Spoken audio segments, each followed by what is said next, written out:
দর্শক মণ্ডলী কেমন আছেন? প্রত্যেকে আজকে স্বাগত জানাচ্ছি আজকের Newton tata Sumo ambulance my health থেকে। আমি ডাক্তার সাকলাইন রাসেল। দর্শক, আমরা আসলে রোগ অনেক সময় বলে থাকি, আমাদের খুব পরিচিত একটি শব্দ রোগ, রোগী। আমরা কিন্তু এটিকে একটি নতুন নামকরণ করেছি, সেটি হচ্ছে যে অসুখ। কারণ রোগ হলে সুখ চলে যায়, তাই এই অংশটির নাম দেওয়া হয়েছে অসুখ। বাংলা ভাষার একটি অত্যন্ত সুন্দর যে একটি মণ্ডিত একটি শব্দ, যদি যার অসুখ হয় তিনি আসলে কখনোই ভালো থাকেন না।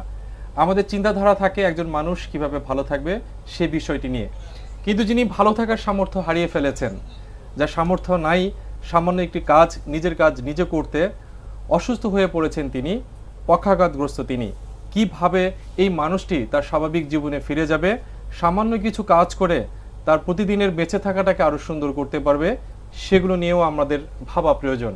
আর এই প্রয়োজনীয়তার অংশ হিসেবে আজকে আমরা দেখেছি সিআরপি থেকে দুজন বিশেষজ্ঞকে। চলুন আমরা তাদের সঙ্গে আপনাদের প্রথমে পরিচয় করিয়ে দেই। আমার ঠিক পাশে আছেন মোহাম্মদ জুলকার নাইন, যিনি একজন খুবই জনপ্রিয় ব্যক্তিত্ব, বিশেষ একটি চিকিৎসা ব্যবস্থা, অকুপেশনাল থেরাপিস্ট। তিনি অকুপেশনাল থেরাপি যে বিভাগ রয়েছে সিআরপিতে, সেটির বিভাগীয় প্রধান হিসেবে আছেন মোহাম্মদ জুলকার নাইন। পাশে আরেকজন আমরা দেখছি, যিনি একজন উদীয়মান অকুপেশনাল থেরাপিস্ট, অত্যন্ত সুদর্শন এবং খুব ভালো কথা বলেন, স্বাস্থ্য সাংবাদিকতা নিয়ে কাজ করেন। একই সঙ্গে অকুপেশনাল থেরাপিস্ট এস.এম. ফারহান বিন হুসেইন। আপনাদের দুজনকে স্বাগত জানাচ্ছি। স্বাগতম। আপনি কেমন আছেন? আপনারা? ইনশাআল্লাহ ভালো আছি, আলহামদুলিল্লাহ। দর্শক, আপনারা আমাদের আলোচনার মাঝে হয়তোবা বুঝে ফেলেছেন আমরা কথা বলতে চাই অকুপেশনাল থেরাপির বিষয়টি নিয়ে। হয়তোবা আপনাদের কাছে অনেকেরই একটি পরিচিত শব্দ না, তবে অনুষ্ঠানের শেষে আশা করা যায় আপনি জানবেন যে অকুপেশনাল থেরাপি জিনিসটি কি এবং এটি কিভাবে চিকিৎসা দেওয়া হয়, কাদের জন্য চিকিৎসা। এবং একই সঙ্গে আপনাদেরকে জানিয়ে রাখি, আগামী 27 অক্টোবর বিশ্ব অকুপেশনাল থেরাপি দিবস। আর এই অকুপেশনাল থেরাপি বিভাগটি রয়েছে সাভারের সিআরপিতে। তারা কিভাবে দিবসটি পালন করতে যাচ্ছেন, বাংলাদেশে এই অকুপেশনাল থেরাপিস্টদের ভূমিকা কতটুকু, পুরো এই চিকিৎসা বিজ্ঞানের যে যে বিভাগটি রয়েছে সেটি সম্পর্কে আপনাদের হাতে কলমে আমরা অনেক কিছু শিখিয়ে দিতে চাই। আমরা যদি স্ক্রিনে দেখি যে টেবিলের উপরে অনেকগুলো যন্ত্রপাতি দেখা যাচ্ছে, এই যন্ত্রপাতিগুলো দেখে হয়তো আমরা অনেকে ভয় পেয়ে যেতে পারি যে একটা কেমন পসরা সাজিয়ে বসার মতো। আমরা আশা করি যে আপনারা এগুলো দেখে একদম বুঝে ফেলবেন যে হ্যাঁ, এই বিষয়ে এই মানুষগুলো কেন এত বেশি প্রয়োজন। মোহাম্মদ জুলকার নাইন, আপনার কাছে যদি আসে, আপনি বিভাগীয় প্রধান সিআরপিতে আছেন অকুপেশনাল থেরাপি। একটু যদি বলেন যে হ্যাঁ, অকুপেশনাল থেরাপিস্ট কারা এবং অকুপেশনাল থেরাপি কেন প্রয়োজন আসলে। আপনার মাধ্যমে মাই টিভির সকল দর্শকদের অকুপেশনাল থেরাপিস্টের পক্ষ থেকে প্রথমত শুভেচ্ছা জানাবো। 27 অক্টোবর বিশ্ব অকুপেশনাল থেরাপি দিবস। আমরা সিআরপি সাভারে সারা দিনব্যাপী বিভিন্ন প্রোগ্রাম করব, তার মধ্যে আলোচনা সভা, র্যালি। এটা করার উদ্দেশ্য পৃথিবীব্যাপী 85টিরও বেশি দেশে একযুগ অকুপেশনাল থেরাপি দিবস পালিত হবে। আমাদের দেশেও আমরা করব এই জন্য যে আমাদের দেশে এখনও পেশা হিসেবে অকুপেশনাল থেরাপি একেবারেই নতুন, বাট এর ইতিহাস কিন্তু নতুন নয়। এটা শুরু এই শতাব্দীর শুরুর দিকে, যেটা বলতে পারি যে আমরা প্রথম বিশ্বযুদ্ধেরও আগে, ওই সময় প্রধানত ইউরোপ, আমেরিকা এইসব জায়গায় অকুপেশনাল থেরাপি পেশা হিসেবে শুরু হয়। পরবর্তীতে দ্বিতীয় বিশ্বযুদ্ধের পরে আমাদের এই এশিয়াতে এর বিকাশ ঘটে। আমাদের বাংলাদেশে স্বাধীনতা উত্তর নিটোর, যেটা এখন, এখানে অকুপেশনাল থেরাপি বিএসসি কোর্স শুরু হয়েছিল, কিন্তু পরবর্তীতে বন্ধ হয়ে যায়। তারপরে 1995 সালে সিআরপিতে তথা ভ্যালেরি টেইলরের অনুপ্রেরণায় অকুপেশনাল থেরাপি পুনরায় শুরু হয়। এবং অকুপেশনাল থেরাপি বলতে আসলে আমরা যা বুঝি সেটা যদি আমি এভাবে বলি যে অকুপেশনাল থেরাপি একজন মানুষকে তার প্রতিদিন, দ্যাট ইজ দৈনন্দিন কাজ, তার উপার্জনের কাজ, তার বিনোদন, এইসব কাজে কিভাবে স্বনির্ভর হতে পারে সেটাই করে থাকে। অর্থাৎ একজন অকুপেশনাল থেরাপিস্ট একজন মানুষকে, যারা একটু স্বাভাবিক কাজকর্ম যারা করতে পারছে না, পক্ষাঘাতগ্রস্ত, তাদের জন্য বলতে চাচ্ছি, তাদের জন্য। অর্থাৎ একজন মানুষ যদি কোনো রোগ বা কোনো অ্যাক্সিডেন্টের কারণে তার কর্মক্ষমতা কোনো কারণে যদি কমে যায়, সেটাকে কিভাবে তার সর্বোচ্চ লেভেলে নিয়ে তাকে ইন্ডিপেন্ডেন্ট করা যায়, সেটাই আসলে অকুপেশনাল থেরাপিস্ট। এই যে সামনে 27 তারিখ অকুপেশনাল থেরাপি দিবস, এবারে দিবসের আসলে মূল প্রতিপাদ্য কি এবং কোন বিষয়টাকে সামনে রেখে এবার দিবসটি পালন করতে যাচ্ছেন আপনারা? বিশ্ব অকুপেশনাল থেরাপি দিবসটি আন্তর্জাতিকভাবে 85 দেশেরও বেশি দেশে পালিত হয়। বাংলাদেশেও প্রতি বছর এই দিবসটি পালিত হয়ে থাকে। এবারের বিশ্ব অকুপেশনাল থেরাপি দিবস উদযাপনের মূল প্রতিপাদ্য বিষয় হচ্ছে পরিবর্তনের প্রতিনিধি। এবং আমাদের এবারেরও এই দিবসটি উদযাপনের মূল লক্ষ্য হচ্ছে আমাদের অকুপেশনাল থেরাপি চিকিৎসা সেবার প্রচার এবং প্রসার। আমরা বাংলাদেশের প্রতিটি গ্রামগঞ্জে জেলায় জেলায় আমরা এই অকুপেশনাল থেরাপি চিকিৎসা সেবাটি পৌঁছে দিতে চাই এবং সেই প্রচার এবং প্রসারের লক্ষ্যে আমাদের বিভিন্ন ধরনের কার্যক্রম হাতে রয়েছে। আমরা ইতিমধ্যে বিভিন্ন জায়গায় পোস্টার পাঠিয়ে দিয়েছি, ব্যানার আমাদের প্রস্তুত হয়েছে। আমাদের 27 তারিখে সিআরপি সাভারে কেন্দ্রীয়ভাবে প্রোগ্রাম আয়োজন করা হয়েছে সারাদিন ব্যাপী। সকালে হচ্ছে আমাদের আলোচনা সভা থাকবে, যেখানে হচ্ছে স্থানীয় এবং আশা করি সেই খবরগুলো আমরা আপডেট মাই টিভির মাধ্যমে সারা দেশের মানুষকে দিব। জুলকারনাইন, আপনার কাছে যদি আবারও আসি যে কাদেরকে নিয়ে আসলে আপনারা কাজ করেন, অর্থাৎ কোন গ্রুপের রোগী বা অসুস্থ মানুষদের আপনাদের টার্গেট পিপল যারা? ধন্যবাদ আপনাকে। আসলে অকুপেশনাল থেরাপিস্ট সুস্থ এবং অসুস্থ দুই ধরনের লোকের জন্য প্রয়োজন হতে পারে। যদি আমরা অসুস্থ বলি, বিভিন্ন রোগ, যেমন আমার দরকার নেই। হ্যাঁ, যেমন যদি বলি যে হ্যাঁ আমরা বসে আছি, আমার কোমরে অনেক ব্যথা, আমি বসতে পারছি না, তার মানে কি আমার চেয়ারটি ঠিকমতো সাজানো হয়নি, যেটাকে আমরা বলতে চাই আর্গোনমিক্স। অর্থাৎ বডির যদি তার ইনভায়রনমেন্টের সঙ্গে যদি অ্যাডজাস্টেড না হয়, তাহলে আমাদের কাজে ব্যাঘাত তৈরি করবে, আলটিমেটলি আমরা ভালো কাজ করতে পারবো না। আচ্ছা, তার মানে অর্থাৎ যারা কাঠমিস্ত্রি আছেন তাদেরকে বলবো যে চেয়ার বেঞ্চ বানানোর আগে আপনাদের সঙ্গে যোগাযোগ করা উচিত। অবশ্যই সেক্ষেত্রে মেজারমেন্টের প্রয়োজন হবে। একটা সায়েন্টিফিক বডি সায়েন্টিফিকভাবে তৈরি, সেভাবে মেজারমেন্ট নিয়ে যেখানে প্রয়োজন সেখানে সংশোধন করে যদি সেভাবে আমরা কাজ করি, তাহলে ডেফিনেটলি আমরা ভালো থাকতে পারবো। যেমন উদাহরণস্বরূপ আমি বলতে পারি, আমরা অনেকে কম্পিউটারে কাজ করি লম্বা সময়। জি, কম্পিউটারে কাজ করতে করে সামনে ঝুঁকে কাজ করি, আমাদের ঘাড়ে প্রচণ্ড ব্যথা হয়, আমাদের রিস্টে প্রচণ্ড ব্যথা হয়, আমাদের কোমরে অনেক ব্যথা হয়। কিন্তু আমরা যদি একটু খেয়াল করি যে আমার কম্পিউটারের হাইটটা কি আমার দৃষ্টি লেভেলের যথাযথ জায়গায় আছে কিনা, আমার হ্যান্ড রেস্টটা কি আমার টেবিলের কিবোর্ডের হাইটে ঠিক আছে কিনা, যদি না থাকে আলটিমেটলি একটা লম্বা সময় পরে আমার অনেক সমস্যা তৈরি হবে। কিন্তু একজন দর্শক ফোনে আছেন, তাকে ওয়েলকাম না করলে হয়তো আবার সমস্যা হতে পারে, তার জন্য তার মনে কষ্ট লাগতে পারে, সেই ক্ষেত্রে অকুপেশনাল থেরাপির ভূমিকা আবার নাও থাকতে পারে। কে আছেন ফোনে? আপনাকে স্বাগত জানাতে চাই। হ্যালো, জি বলুন মুজিবুর রহমান ভাই, প্লিজ। আসলে আমি আপনাদের মাধ্যমে জানতে চাচ্ছিলাম যে আমার কোমরে দীর্ঘদিন হলো পেইন, যেটা থেরাপিতে মানে অনেক মেডিসিনও লেখছে, কিন্তু এই থেরাপি সম্পর্কে কি ধরনের থেরাপি করলে এই পেইনের কিছু লোক আমরা আচ্ছা, কতগুলো প্রশ্ন আছে আপনার জন্য। আপনার বয়স কত, ওজন কত? আমার বয়স 48 বছর। আচ্ছা, এই মুহূর্তে ওজন আছে 80 কেজি। ওজন বেশি ছিল, 96 কেজি ছিল, এক বছরের মধ্যে 16 কেজি কম। উচ্চতা 5 ফিট 7 ইঞ্চি। 7 ইঞ্চি, একটু বেশি। আচ্ছা ঠিক আছে, আমরা দেখি আপনার জন্য কোনো সুসংবাদ আছে কিনা। ধন্যবাদ আপনাকে। আপনি যদি কোনো ফিজিওথেরাপিস্ট বা অকুপেশনাল থেরাপিস্টকে দেখিয়ে থেকে থাকেন, আমি জানি না দেখিয়েছেন কিনা, তাহলে যেভাবে আপনাকে পরামর্শ দেওয়া হয়েছে বা এক্সারসাইজ করানো হয়েছে সেটা তো অবশ্যই করবেন। তার সঙ্গে আপনি যেভাবে কাজ করেন বসে, বিশেষ করে সেটা অবশ্য আপনি বলেননি হিস্ট্রিতে যে আপনি দাঁড়িয়ে কাজ করেন বেশি সময় না বসে কাজ করেন, বা সে পরিবেশটা কেমন সেটা যদি জানা যেত, তাহলে হয়তো বা আপনাকে খুব ভালো একটা সমাধান দেওয়া যেত যে কীভাবে কোন জায়গায় পরিবর্তন করলে আপনার এই ব্যথা লাঘব হবে, বা যেই ধরনের কাজ করলে আপনার ব্যথা বাড়ে আপনার ওই ধরনের কাজগুলোকে একটু পরিবর্তন করতে হবে। যেটা করার জন্য আপনি একজন ফিজিওথেরাপিস্ট বা অকুপেশনাল থেরাপিস্টের পরামর্শ নিতে পারেন। সেক্ষেত্রে যদি আপনি সিআরপিতে যোগাযোগ করেন, আশা করতেছি আপনাকে আমরা একটা সুন্দর সমাধান দিতে পারবো। ফারহান, আপনার কাছে যদি আসি, এই যে আপনি সামনে অনেকগুলো জিনিসপত্র দেখতে পাচ্ছেন, আমাদেরকে একটু দু একটা দেখিয়ে দিবেন আসলে যে এগুলো দিয়ে কিভাবে আপনারা অকুপেশনাল থেরাপিস্টরা কাজ করে থাকেন, আমাদেরকে যদি দু একটা ইনস্ট্রুমেন্ট দেখিয়ে থাকেন। অ্যাকচুয়ালি অকুপেশনাল আমরা হয়তো বা ক্যামেরায় খুব ক্লোজলি এই জিনিসগুলো দেখতে পাবো। অ্যাকচুয়ালি অকুপেশনাল থেরাপি চিকিৎসা মাধ্যম হচ্ছে অ্যাসিস্টিভ ডিভাইসের ব্যবহার। এখানে কয়েকটি অ্যাসিস্টিভ ডিভাইস সাজানো আছে। এটা একটা অ্যাসিস্টিভ ডিভাইস, এর নাম হচ্ছে আপনার স্প্লিন্ট। হ্যাঁ, আপনার যে কোনো রোগে আক্রান্ত ব্যক্তির হয়তো আপনার শারীরিক সমস্যা থাকে, শারীরিক সমস্যার কারণে দেখা যায় যে তার হাতের জয়েন্টগুলো ঠিক থাকে না, শারীরিক বিকৃতি ঘটে যায়। তার শারীরিক বিকৃতি যাতে না ঘটে এবং রেঞ্জ অফ মোশন যাতে ঠিক থাকে এবং সে যাতে ফাংশনালি অ্যাবল হতে পারে, সেজন্য আমরা এই স্প্লিনটা দিয়ে থাকি। এখানে আরো একটা জিনিস দেখবেন, এটা হচ্ছে আমাদের মডিফাইড নেইল কাটার। আচ্ছা, একটু আমাদেরকে কাটারটা ঘুরিয়ে দেখাবেন একটু। হ্যাঁ, এটা হচ্ছে মডিফাইড নেইল কাটার। আমরা ইউজুয়ালি সুস্থ মানুষ নরমাল নেইল কাটার ইউজ করি, কিন্তু অসুস্থ মানুষ স্বাভাবিকভাবে নরমাল নেইল কাটার ব্যবহার করতে পারে না, যার কারণে আমরা তার উপযোগী একটা মডিফাইড নেইল কাটার এখানে রেখেছি। দেন হচ্ছে যারা গৃহিণী তারাও বিভিন্ন ধরনের সমস্যায় ভুগে থাকেন, আচ্ছা। তাদেরকে রান্নাঘরে বিভিন্ন ধরনের কাজ করতে হয়, শাকসবজি কাটতে হয়, তাদের জন্য হচ্ছে আমরা তার উপযোগী করে মডিফাইড একটা কাটার তৈরি আচ্ছা, করেছি। এটা আমি মনে করছি আয়না জাতীয় কিছু, এটি হচ্ছে যে কাটার জন্য, সবজি কাটার জন্য। হ্যাঁ, মডিফাইড আচ্ছা। একটা কাটার। আচ্ছা, আমরা মনে হয় এই আপনি 4টাতে আটকিয়ে রাখি, কারণ একজন দর্শক এই মুহূর্তে ফোনে আছেন। দর্শক এই আছেন ফোনে, আপনাকে স্বাগত জানাচ্ছি। হ্যালো দর্শক প্লিজ। হ্যালো, আমি লাইনে আছি। হ্যাঁ, আমরাও আপনার লাইনে আছি আপনার কথা শোনার জন্য। আসসালামু আলাইকুম, আমার নাম আব্দুল্লাহ। জি আব্দুল ভাই বলুন প্লিজ। আমার বয়স 50 বছর। আমার এই ডান পায়ে কোমর থেকে হাঁটু পর্যন্ত একটা রগে এই ব্যথা করে। আমি ডান কাছে শুইতে পারি না, শুইতে প্রচন্ড ব্যথা করে। আচ্ছা, আপনি আপনার কোমরে কোনো ব্যথা আছে কিনা? না, কোমরে ইদানিং হালকা একটু ব্যথা আছে কোমরে।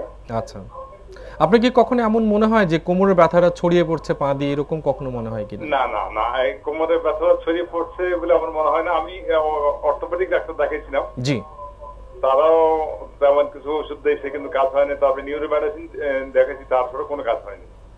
আচ্ছা ঠিক আছে, দেখি আমরা অকুপেশনাল থেরাপিস্ট, যদিও সরাসরি মনে হয় সম্পৃক্ত না, তারপরেও বিভাগীয় প্রধান আছেন অকুপেশনাল থেরাপি বিভাগ সিআরপির, দেখি আমাদের কি বলেন জুলকারনাইন, ওনার জন্য কোনো আপনার সুসংবাদ আছে কিনা, ফিজিওথেরাপি বা অকুপেশনাল থেরাপির কোনো রোল আছে কিনা? ডেফিনেটলি ওনার যেহেতু ব্যথা কোমর থেকে পায়ের দিকে যাচ্ছে বললেন, সো মনে হচ্ছে এখানে স্পাইনের ডিস্কে কোনো কম্প্রেশন থাকতে পারে, যে কারণে হয়তো বা রেফার পেইন হচ্ছে।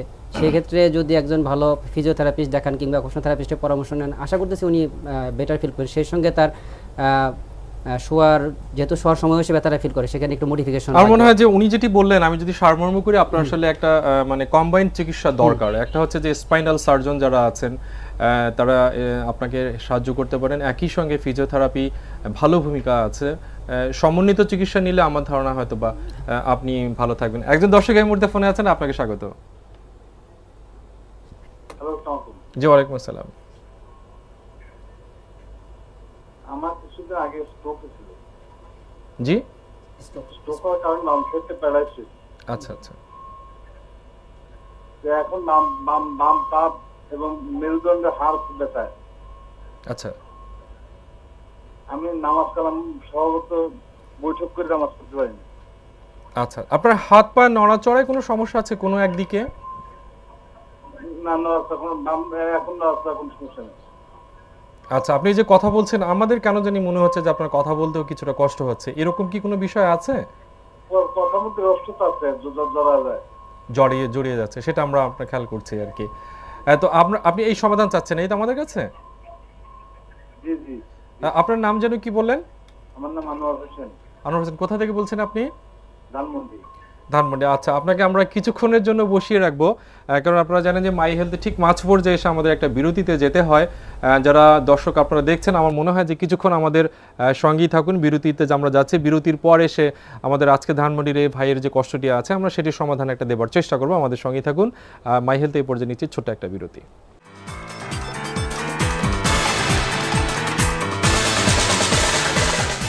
দর্শক, বিরতির পর আবারও স্বাগত জানাচ্ছি আজকের Nitol data Sumo ambulance my health থেকে। আমি ডাক্তার সাকলাইন রাসেল।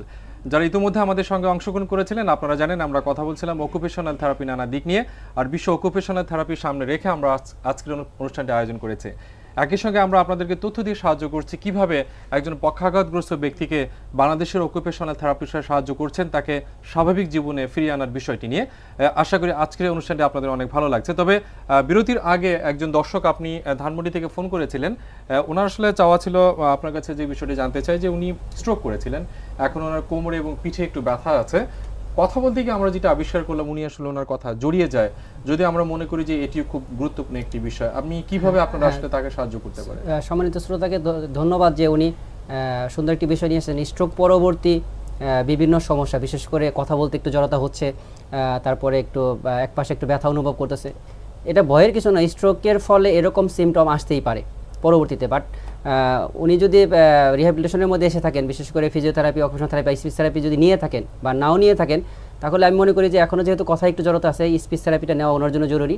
তাহলে কথাটা আস্তে আস্তে ইনশাআল্লাহ স্পষ্ট হয়ে যাবে এবং সেই সঙ্গে তার যেই পাশ এফেক্টেড ছিল সেই পাশে কিছুটা উইকনেস থাকতে পারে, সেক্ষেত্রে সেখান থেকে কাজ করতে যে কিছুটা কম্পেনসেট করতে পারে, সেখান থেকে ব্যথা তৈরি হতে পারে। ফারহান বিন হোসেন, আপনার কাছে স্যারের কথা শেষে বলতে চাই যে এই ব্যক্তি যদি মনে করেন যে হ্যাঁ সিআরপিতে গিয়ে উনি আপনার এই যে সমস্যাটির জন্য থেরাপি নিতে চান, সেক্ষেত্রে তাকে আপনি কিভাবে গাইডলাইন দিবেন যে হ্যাঁ আপনি এইভাবে সিআরপিতে আসলে আমরা আপনাকে সাহায্য করতে পারি, ওয়েটা কি আছে? প্রথমত হচ্ছে আমরা তার যে সমস্যাগুলো শারীরিক, মানসিক, সামাজিক এবং দৈনন্দিন কাজের যে সমস্যাগুলো আছে সেই সমস্যাগুলো আমরা নির্ণয় করব, যাকে বলবো আমরা হচ্ছে অ্যাসেসমেন্ট। সেই সমস্যার আলোকে হচ্ছে আমরা তার চিকিৎসা পরিকল্পনা তৈরি করব। সেটা হতে পারে আপনার লং টার্ম, সেটা হতে পারে আপনার শর্ট টার্ম, এবং সেখানে অবশ্যই রোগীর সাথে আলোচনা সাপেক্ষে আমরা একটা প্রায়োরিটি লিস্ট তৈরি করব। হ্যাঁ, সেখানে হচ্ছে আপনার তার যদি কগনিটিভ সমস্যা থাকে তার জন্য আমরা কগনিটিভ রিট্রেনিং, মানে মানসিক বোঝাপড়া বা চিন্তা বা উপলব্ধিগত সমস্যা যদি থাকে, তার যদি ব্যথার কারণে দৈনন্দিন কাজের সমস্যা হয়ে থাকে তাকে হচ্ছে আমরা এডিএল রিট্রেনিং করিয়ে থাকবো। খরচ কেমন হবে তার জন্য যদি সিআরপিতে উনি আসেন? সিআরপিতে আসলে এখানে আপনার খুবই কম স্বল্প খরচে আপনার উন্নত মানের সেবাটা দেওয়া হয়। সেখানে হচ্ছে আপনার 3টা গ্রেড আছে আমাদের, A grade, B grade, C grade. তো আপনার হচ্ছে physiotherapy, occupational therapy, speech and language therapy, 3টা থেরাপির খরচ পড়বে প্রায় 750 টাকা। আমি এখানে একটু সংযুক্ত করি। সিআরপিতে আসলে টাকাটা বড় উদ্দেশ্য না, এখানে একজন মানুষের যেই রকম সামর্থ্য আছে সেটা অনুসারে সে পে করবে, আর যাদের সামর্থ্য নেই তাদের জন্য সিআরপি চিকিৎসার ব্যবস্থা করবে। অর্থাৎ সিআরপির মেন উদ্দেশ্য হলো যে চিকিৎসা এবং পুনর্বাসনটা নিশ্চিত করো। এবং সিআরপি সে কারণে আসলে একদম মানব সেবার একটি অনেক বড় একটি প্রতিষ্ঠানে পরিণত হয়েছে, এবং সিআরপি সংশ্লিষ্ট যারা আছেন এই অনুষ্ঠানের মাধ্যমে মাই টিভির যারা মালিক পক্ষ আছেন, কর্তৃপক্ষ আছেন, তাদের মাধ্যমে আসলে আপনাদেরকে আমরা শুভকামনা করতে চাই, আপনাদেরকে সাধুবাদ জানাতে চাই যে হ্যাঁ এই দেশের মানুষের জন্য আপনারা এত কিছু করছেন। এই যে একটি প্রশ্ন মনে হয় মাথার মধ্যে চলে এসেছিল, অপেক্ষায় থাকুন, একজন দর্শক ফোনে আছেন। দর্শক কে আছেন ফোনে? আপনাকে স্বাগত জানাতে চাই। হ্যালো, যে দর্শক শুনছি আপনাকে। জি আমি আলম মিয়া বলতেছি দুবাই থেকে। জি হ্যাঁ, আমরা বুঝতে পেরেছি, অনেক দূর থেকে আপনি লম্বা একটি টান দিয়েছেন। কেমন আছেন আপনি দুবাইতে? জি ইনশাআল্লাহ ভালো। জি আলহামদুলিল্লাহ, আমরাও ভালো আছি। বলতে চাচ্ছি স্যার যে আমার সমস্যাটা এটাই যে শুয়ে থাকলে তো মাজা একটু সমস্যা দেয়, যদি উঠে বসে তখন মাজা সোজা করা যায় না। আচ্ছা, সেক্ষেত্রে আপনার কি করণীয় এটি জানতে চাচ্ছেন, এই তো? তো আমি এখানে বহুত ডাক্তার দেখাইছি, বহুত ধরনের ওষুধ দিয়েছে, কিন্তু কোনো ওষুধে কাম হয় না। আচ্ছা ঠিক আছে, আপনার বয়স এবং ওজন কেমন? আমার বয়স 28। আর আপনি কাজ করেন কি আপনি? জি কনেকশনে কাজ করি। আচ্ছা, আপনার নাম কিন্তু শোনা হয়নি। জি আমি আলম মিয়া বলতেছি। আচ্ছা জি ধন্যবাদ। উনি আসলে কষ্টকর কাজ করতে হয় ওনাকে, এবং উনি যেটা বলছেন যে শুয়ে থাকলে যখন বসেন অনেকক্ষণ তার কষ্ট হয়, উনি সোজা হতে পারেন না। শোয়ার ভঙ্গিমার জন্য বা বেডের জন্য তার কোনো আপনাদের দিক থেকে কোনো সাজেশন আছে? শ্রোতা দর্শক আপনাকে ধন্যবাদ। আমার মনে হচ্ছে আপনি অনেক কঠিন কাজ করেন, পরিশ্রম করেন এবং ভারী জিনিস তুলতে হয় বা নামাইতে হয়। সেক্ষেত্রে যেহেতু কোমরে ব্যথা হচ্ছে, এটা একটা প্রধান কারণ যে ভারী জিনিস তুলতে গিয়ে বা নামাইতে গিয়ে কোমরে ব্যথা হতে পারে। সেক্ষেত্রে হুট করে আপনি কাজ পরিবর্তন করবে এটা আমরা আশা করতেছি না, বাট কাজ করার সময় ভারী জিনিস তোলার সময় বা নামানোর সময় কিছু টেকনিক আছে যেগুলোকে যদি আমরা ফলো করতে পারি তাহলে অবশ্যই এই ওভার যে প্রেশার পড়ে কোমরের উপরে সেটা কমিয়ে ফেলা সম্ভব। তাহলে আশা করতেছি এই যিনি প্রশ্ন করেছিলেন তিনি অনেক বেটার ফিল করবেন। সেই সঙ্গে যে ধরনের ওষুধ সাজেস্ট করা হয় সেগুলো অবশ্যই কন্টিনিউ করতে হবে। এবং আপনি যখন বাংলাদেশে আসবেন, ফিজিওথেরাপিস্টরা আছেন, অকুপেশনাল থেরাপিস্টরা আছেন, স্পাইনাল সার্জনরা, অর্থোপেডিক্স বিশেষজ্ঞরাও আছেন, দেখিয়ে নেবেন একটু। আমার কাছে মনে হয় আরো কিছু ইনস্ট্রুমেন্ট যদি আপনার ভাগে ফেলি, যে হ্যাঁ এখানে যেগুলো দেখছেন আপনি যদি বাকি ইনস্ট্রুমেন্টগুলো ফারহান তো কিছু দেখিয়ে দিয়েছে, এগুলোর কাজ কি আসলে আমাদেরকে যদি আমি একটু এখানে ব্যাখ্যা করতেছি। এটা একটা রাইটিং স্প্লিন্ট, বিশেষ করে যারা স্টুডেন্ট বা যাদের কাজ করতে গেলে অনেক লেখার প্রয়োজন হয়, বাট কোনো কারণে তার আঙ্গুলে সমস্যা হয়েছে, সে ঠিকমতো কলমটা ধরতে পারতেছে না, কিংবা কোনো কারণে তার নার্ভ ইনজুরি হয়েছে সে কলমটা ধরতে পারতেছে না, কিংবা কোনো কারণে ফ্র্যাকচার ছিল সে কলমটা ধরতে, বাট স্প্লিন্ট ইউজ করে সে যদি কলমটাকে ঠিকমতো হোল্ড করতে পারে সে লিখতে পারবে। অর্থাৎ এটা একটা মডিফাইড ডিভাইস বলতে পারি, যেটা তার রাইটিং অ্যাবিলিটিটাকে ঠিক রাখার জন্য ব্যবহার করা হয়, তার পারফরমেন্সটাকে ঠিক রাখার জন্য ব্যবহার করা হয়। ঠিক এমনই আরেকটি ডিভাইস, এটাকে আমরা বলতে থাকি বিশেষ করে ফিঙ্গারে যদি ফ্র্যাকচার হয়, অনেক সময় ফিঙ্গারে ফ্র্যাকচার হয়েছে দেখা যায় আমরা পুরো হাতটাকে আমরা ইমোবিলাইজ করে ফেলেছি, তাতে দেখা যায় তার কমপ্লিকেশনসগুলো বেশি হয়। বাট যেটা করতে পারি যে আমরা ফিঙ্গারে একটা বোনে ফ্র্যাকচার হয়েছে, আমরা শুধুমাত্র ওই ফিঙ্গারের আগে পরে জয়েন্টটাকে যদি ইমোবিলাইজ করতে পারি তাহলে আমাদের এটা আর লাগছে না। এই পুরো হাতটাকে ইমোবিলাইজ করতে পারে, সেটাকে ইউজ করে সে কাজ হাতে করতে পারে, মাত্র 2.5 মিনিট সময় আছে, যদি বাকিগুলো শেষ করে দেন একই সঙ্গে কাজ করতে পারবে সেটাকে ইউজ করে। একই সঙ্গে এটা যারা ভাত তুলতে পারে না হাত দিয়ে, দেখতে পাচ্ছি একটা। বাট এটা একটা মডিফাইড চামচ, যেটা একটা বিশেষ করে প্যারালাইজড পেশেন্টের জন্য ইউজ করা হয়, অর্থাৎ এটাকে বেল্ট ইউজ করে এটাকে আটকিয়ে বেঁধে দেওয়া যায়, যেটাকে আমরা ক্যামেরায় ক্লোজলি বিষয়টি দর্শক আপনাদের বিশেষ করে যারা স্পাইনাল কর্ড ইনজুরি বা যাদের নার্ভ ইনজুরি আছে, যারা হাত দিয়ে ভাত তুলতে পারছেন, তারা খুব সহজেই রিস্টে এলবোতে মুভমেন্ট আছে অথচ ফিঙ্গারে মুভমেন্ট নেই, এই জন্য বা রিস্টে মুভমেন্ট নেই, এই জন্য সে ধরতে পারছে না, বাট ইজিলি সে এটাকে তুলে খেতে পারবে। অর্থাৎ আমরা বলতেছি একজন মানুষকে কিভাবে ইন্ডিপেন্ডেন্ট করা যায়, স্বনির্ভর হয়ে সে নিজের কাজ কিভাবে করতে পারে, সেটাই আসলে যদি একটু দেখেন আর এখানে ফারহান দেখেন। একইভাবে এই যন্ত্রপাতিগুলো আসলে এক একজনের জন্য। এখানে আরেকটা মডিফাইড স্পুন আমি দেখাচ্ছি। এখানে একটা হোল্ডার আছে। আপনার অনেক সময় দেখা যায় যে প্যারালাইজড পেশেন্ট বা স্পাইনাল কর্ড ইনজুরি পেশেন্টরা, তারা হচ্ছে হাতের পুরোপুরি শক্তি না থাকার কারণে হচ্ছে আপনার চামচটা ভালোভাবে ধরে খেতে পারে না বা হাত দিয়ে ভাত তুলতে পারে না, তাদের জন্য হচ্ছে বিশেষ এই স্পুনটা তৈরি করা হয়েছে। ফারহানের সঙ্গে আমি একটু অ্যাড করি যে যে কোনো রুগীর তার প্রয়োজন অনুসারে কোন ধরনের ডিভাইস মডিফাই করতে হবে, আমরা সেটাকে মডিফাই করে তার উপযুক্ত করেই আমরা সেটাকে তৈরি করে দিতে পারবো বা দেওয়া সম্ভব।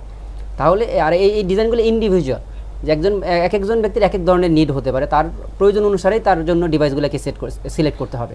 সহকারী অধ্যাপক হিসেবে আপনি আছেন জুলকার নাইন এবং ফারহান বিন হোসেন, অকুপেশনাল থেরাপিস্ট। আপনাদের দুজনকে ধন্যবাদ জানাচ্ছি। আসলে অনেক কিছু বলার ছিল অকুপেশনাল থেরাপি সম্পর্কে, আমরা সামান্য কিছুই বলতে পারলাম। সাধারণ মানুষ যারা অসহায় তাদেরকে নিয়ে আপনারা কাজ করছেন, আপনাদের জন্য অনেক শুভকামনা দিই। আপনাকে অনেক ধন্যবাদ এবং মাই টিভির সমস্ত দর্শকদেরকে অনেক অনেক ধন্যবাদ এবং 27 অক্টোবর বিশ্ব অকুপেশনাল থেরাপি দিবসের শুভেচ্ছা রইল। শুভেচ্ছা, মাই টিভিকে ধন্যবাদ। দর্শক মণ্ডলী, আমরা অনেক সময় আহত হই মার্কেটে গিয়ে আমার হয়তো পছন্দসই একটা জুতা কিনতে না পারার কারণে। আমরা হয়তো চাই যে ভালো এক জোড়া জুতা আমার থাক। অনেকে আবার কান্নাকাটি করেন, আল্লাহর কাছে ফরিয়াদ করেন যেন আমার আল্লাহ দুটো পা দুটোকে সক্ষম করে দেয়। এই অক্ষম ব্যক্তিদের নিয়ে কাজ করছেন অকুপেশনাল থেরাপিস্ট। আমরা সেই বিষয়টি আপনাদেরকে তুলে ধরার চেষ্টা করলাম। যারা এতক্ষণ দেখলেন প্রত্যেকে ধন্যবাদ জানিয়ে আজকের মধ্যে এখানে বিদায় নিচ্ছি। ধন্যবাদ সঙ্গে থাকার জন্য।